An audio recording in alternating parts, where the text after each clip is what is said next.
Ladies and gentlemen, let me tell you something powerful right now. You were never designed to carry the weight of the world on your shoulders. That was never your job. That job belongs to God. Too many people are walking through life like they are alone in the storm. They're carrying burdens that are breaking their backs. Mental burdens, financial stress, broken relationships, lost identity, and they're wondering, why can't I move forward? Here's the answer: because you're trying to do God's work with human strength. That's not how this works. You have to understand this fundamental truth. God is not a backup plan. He is the plan. He's not your emergency contact. He's your foundation, your covering, your provider, your healer, and your guide. And when you try to fix what only God can heal, you delay your own breakthrough. We live in a world that glorifies independence. From a young age, we're taught to figure it out, be strong, don't show weakness, and handle your own problems. That mindset, while it may sound empowering on the surface, often leads people into deep exhaustion, anxiety, and even depression, because the truth is, we were never created to carry the weight of the world on our own shoulders. That was never part of the design. That job belongs to God.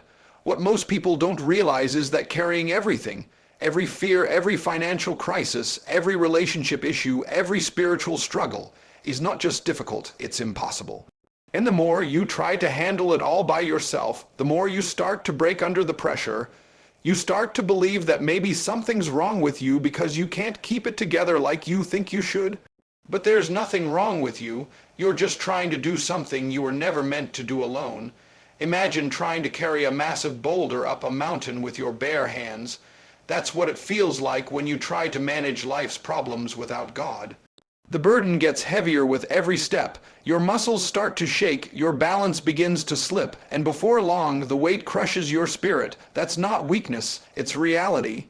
And it's the reality of countless people walking around with silent pain, trying to smile through suffering, trying to fake strength when their soul is crying out for help. The reason this happens is simple. When we take the full responsibility of solving every problem ourselves, we leave no room for divine help. We cut ourselves off from the one source that has the wisdom, power, and perspective we lack. God never intended for us to operate that way. In fact, that's why He constantly invites us to cast our cares on Him. It's not a suggestion. It's an invitation to peace. When God says, "Give it to me," He's not saying you're incapable. He's reminding you that He is capable beyond measure. What we often miss is that spiritual strength doesn't come from how much we carry. It comes from how much we surrender. There's a false idea that strong people carry it all, handle it all, solve it all. But real strength is found in those who say, "I can't do this alone, and I don't have to." That's not weakness, that's wisdom. There is courage in asking for help. There is power in admitting your need. And there is freedom in trusting God to take the weight that was never yours to carry in the first place. Even Jesus, in His human form, didn't carry the burden of His mission alone. He consistently withdrew to pray, to connect with the Father, to gain strength from above. If the Son of God leaned on the Father, how much more do we need to? The pressures of life are real. They come in waves, some expected, some completely out of nowhere. But you were never expected to fight every battle by yourself. You are not your own savior. You are not the fixer of all things, and you don't have to pretend to be. You have access to a God who is ready, willing, and more than able to carry the load for you. Let Him. Let yourself be human. Let yourself rest. Let yourself be held by the one who never fails. Because the longer you try to carry it all, the longer you delay the peace that comes from handing it over. You weren't built to carry every problem. You were built to trust the one who can. In life, we often treat God like a spare tire, tucked away, unseen, and only reached for in an emergency. We go about our daily routines trying to be our own source, our own strength, and our own savior. And it works for a little while, until it doesn't, until something breaks down, until the pressure mounts too high and the cracks begin to show. That's when we reach back and say, "God, I need you now." But what if we've had it backwards the whole time? What if God was never meant to be a backup plan, but the plan from the beginning? This mindset shift is critical, because when you make God your backup, you're saying you trust your plan more than His. You're saying, "I've got this," until I don't.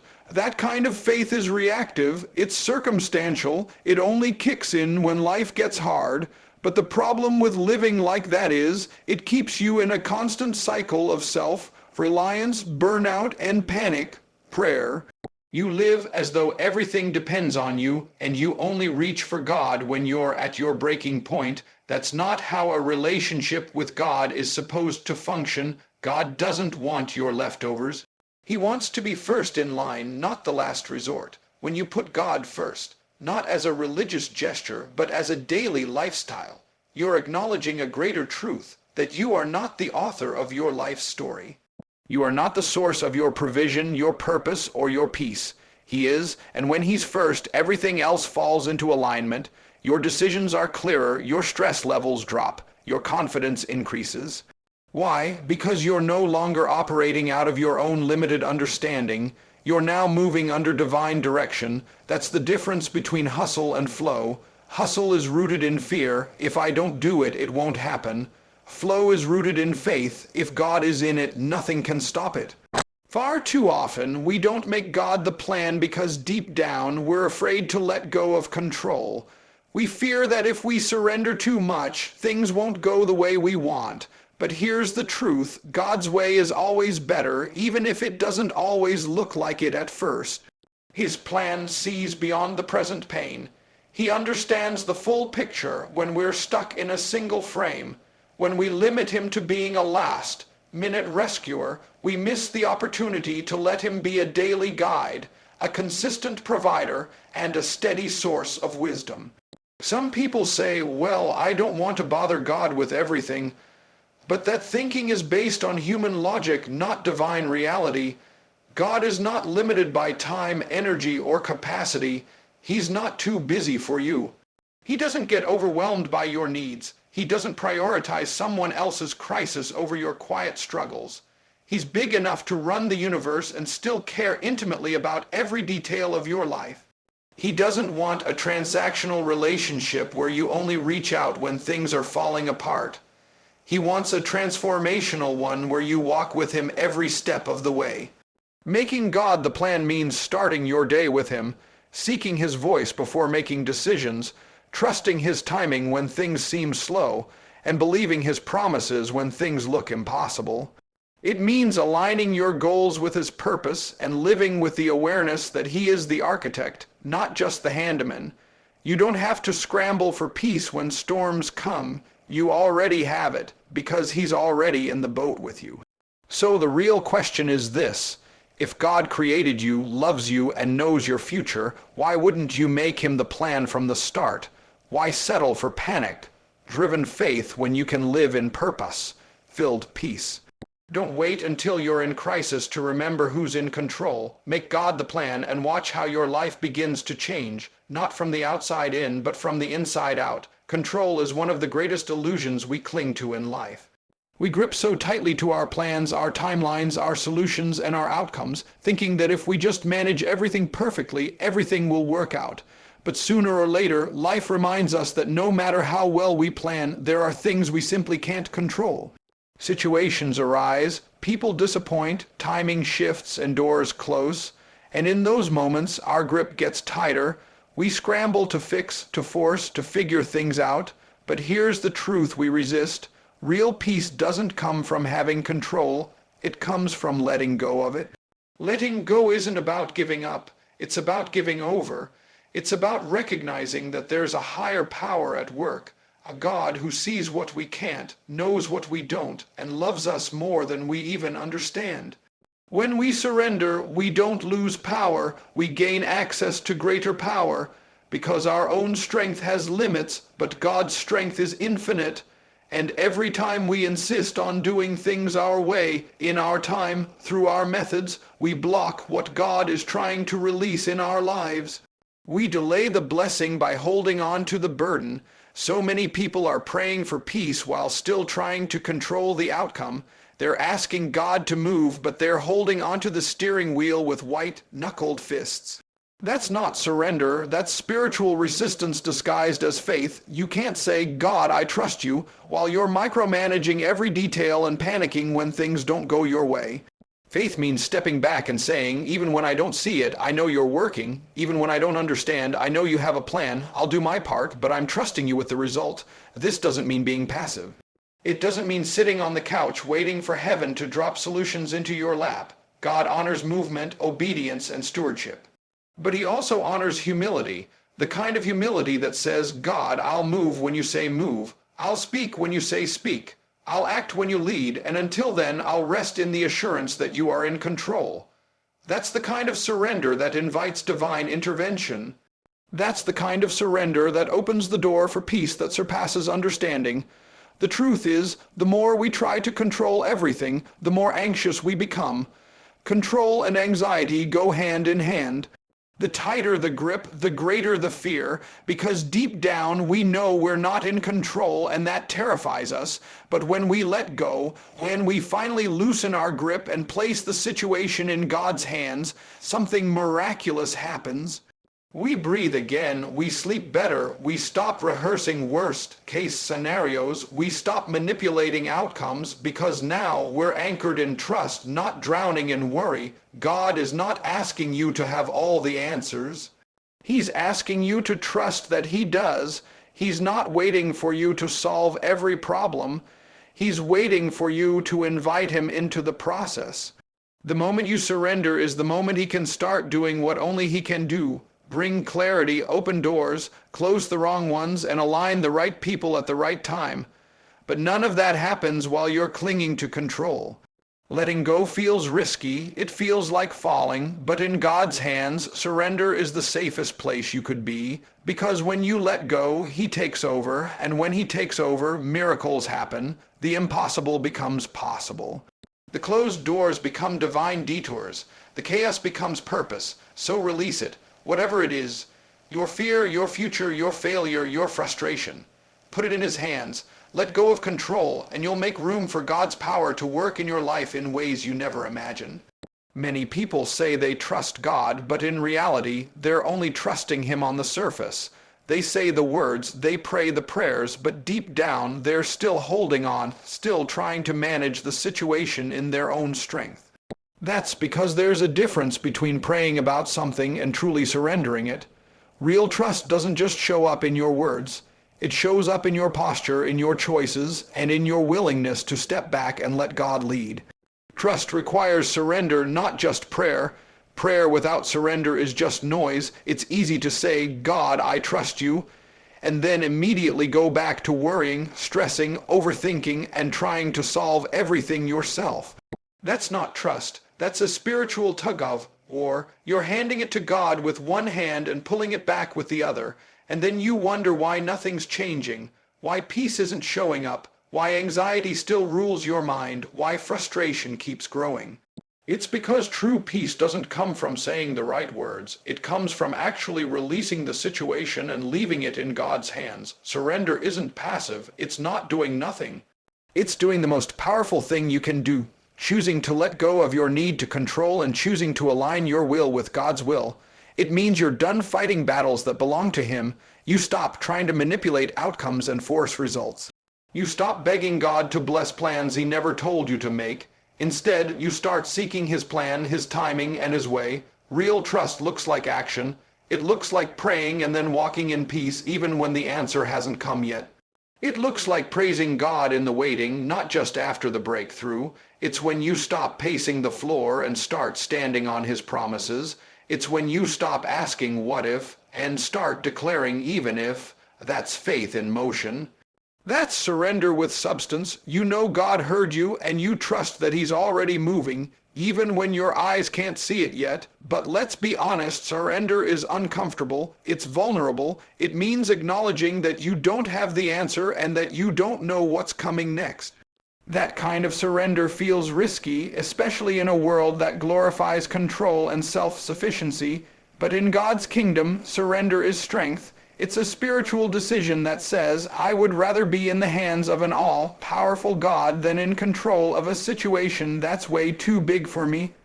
Think about how many nights you've lost sleep worrying about things you already prayed about. Think about how much time you've wasted trying to figure out outcomes that only God can orchestrate. Imagine how different your life would be if you didn't just talk about trusting God, but actually walked in it, lived in it, trusted in it. That's the life God wants for you, not a life full of fear, but one filled with faith. Not a life full of striving, but one covered in grace. Surrender also means being okay with God's no or not yet. Trust doesn't just believe in God's power, it believes in His wisdom. Sometimes what you're asking for isn't what's best for you. And sometimes the delay is part of the development. God sees what you don't. He's not just answering your request. He's shaping your character. He's not just fixing a moment. He's forming your future. So when you surrender, you're not losing control. You're choosing to trust the one who already knows the outcome. Prayer is important, but prayer without surrender is incomplete. If you want to experience the fullness of peace, of clarity, of divine direction, then you have to go beyond speaking to God. You have to release to God. That's where transformation begins. That's where trust becomes real.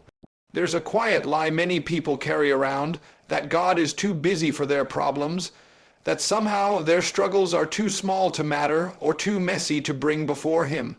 So they carry their pain silently, pushing through their days with a smile on the outside while feeling completely overwhelmed on the inside. But the truth is this: God cares deeply and personally about every single detail of your life. Nothing is too big and nothing is too small. If it matters to you, it matters to Him. We often make the mistake of treating God like He only deals in emergencies, like He only shows up when there's a major crisis, a disaster, or a desperate situation. But God is not just the God of the dramatic. He is the God of the daily. He is present in the quiet, ordinary moments, not just the chaotic ones. He sees when you're tired but keep showing up. He hears the prayers you whisper through tears that never hit the ground. He understands the fears you're too ashamed to speak out loud. His attention is not reserved for the headlines of your life. It's available for the footnotes too. This isn't about having a shallow feel-good view of God. This is about understanding the depth of His heart. God is not distant. He is not detached. He is not standing at a distance watching your life play out like a movie. He is near. He is involved. Scripture says He collects every tear in a bottle, not because He has to, but because He wants to. Because your pain is personal to Him, your struggle is significant to Him. Even when no one else sees, He sees. Even when others overlook you, He notices you. Some people believe that their problems are too trivial to bother God with. Why would God care about my stress at work, my loneliness, my confusion, my frustration with my kids, or my fear of failure? But that mindset reflects a misunderstanding of who God really is. He is a father. And just like any loving parent cares when their child is hurting, no matter how big or small the hurt, God cares when you are burdened. He doesn't operate on a scale of importance. He doesn't say, "Come back when it's serious." If it touches your heart, it already touches His. On the other side of the spectrum, some people believe their problems are too big for God to care about. Maybe they've made mistakes. Maybe they've fallen short. Maybe they've lived in shame or regret for so long that they think God is done with them. But God doesn't turn away from broken people. He runs toward them. He specializes in the impossible, the messy, and the overwhelming. He doesn't flinch when you bring Him your worst. He invites it. He wants it. He already knows it, and He still chooses you. The beauty of who God is lies in His ability to be infinitely powerful and yet infinitely personal. He holds the universe together, but He still leans in when you pray. He commands angels, but He still comforts you in the middle of the night. He sets the stars in place, yet He still cares about your stress, your schedule, your sorrow, and your situation. You're not a number to Him. You're not a problem to be solved. You're His child, so stop believing the lie that you have to manage your emotions, fix your problems, or clean yourself up before you come to God. Come to Him as you are. Bring him the big things, the small things, the heavy things, and the hidden things, because he cares, not in theory but in truth. He cares personally, deeply, and endlessly. And until you start living from that truth, you'll keep carrying things you were never meant to carry. Let him in, not just when it's urgent, but every single day. He's waiting. There's something powerful that happens when you stop trying to understand everything and start choosing to trust God with everything. Life will present you with situations that simply don't make sense, moments where your mind hits a wall and logic offers no explanation. You'll look at what's happening around you and wonder, why this? Why now? Why me? And in those moments, it can feel like God is silent, like the heavens are closed, and your prayers are bouncing off the ceiling. But just because you don't understand the season doesn't mean God isn't working in it. We often believe that peace comes from answers, but the truth is, peace comes from trust. Understanding is limited. It's based on what we can see, what we can predict, and what makes sense to our human reasoning. But faith lives in a different dimension. It operates in the unknown. It says, even though I don't see the full picture, I trust the one who does. That's the kind of faith that carries you through the darkest valleys. That's the kind of trust that becomes your anchor when everything else is shifting. It's easy to trust God when life is going your way, when doors are opening, when the path is clear. But real trust is built in the waiting, in the silence, in the confusion. It's forged in the fire of unanswered prayers and delayed promises. Trusting God doesn't mean you have no questions. It means you choose not to let the questions shake your faith. It's saying, I don't know how, but I know who. That kind of posture invites supernatural peace because it surrenders the need to have everything figured out. Trying to understand everything is exhausting. It leads to overthinking, anxiety, and spiritual fatigue. You replay scenarios, you search for hidden meanings, and you analyze every outcome only to end up more confused than before. But when you let go of the need to understand and shift your focus to trusting God's character, you find rest. You find stability not because you know what's next, but because you know God is already there. God never promised we would understand everything. He promised He would be with us in everything. That's a promise you can build your life on. He didn't say the path would be predictable. He said He would direct it. He didn't say the journey would always feel good. He said it would work for your good. His ways are higher than ours, not just different, but better, wiser, more complete. When you try to reduce God's movements to something your mind can grasp, you limit Him to human logic. But He's not a man. He's God, and His wisdom far exceeds our comprehension. Sometimes the breakthrough comes after the breakdown. Sometimes the answer comes after the silence. Sometimes the greatest growth happens in the space between the prayer and the fulfillment. But if you let your trust grow deeper than your understanding, you'll find strength even in the waiting. You'll be able to say, this doesn't make sense, but I still believe. I don't see it, but I know it's coming. I feel weak, but I know God is strong in me. When you stop chasing answers and start pursuing trust, you free yourself from the need to control outcomes. You stop demanding immediate clarity and start walking by faith, one step at a time. You stop obsessing over the why and start leaning into the who. And that shift changes everything. It turns fear into confidence, worry into worship, and confusion into peace.